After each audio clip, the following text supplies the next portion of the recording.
Hello friends, welcome to my YouTube channel. So today in this video, I am going to show you how to turn your phone screen into black and white.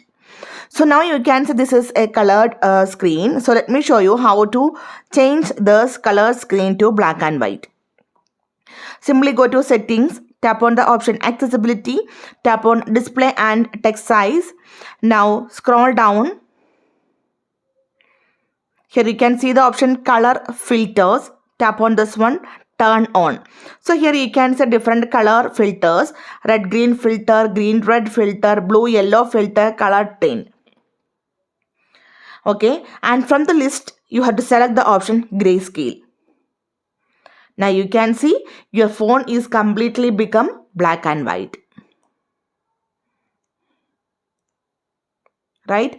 So simply in this way we can change or turn your phone screen into black and white. So hope you guys enjoy this video. Thank you for watching. Thank you. Bye bye.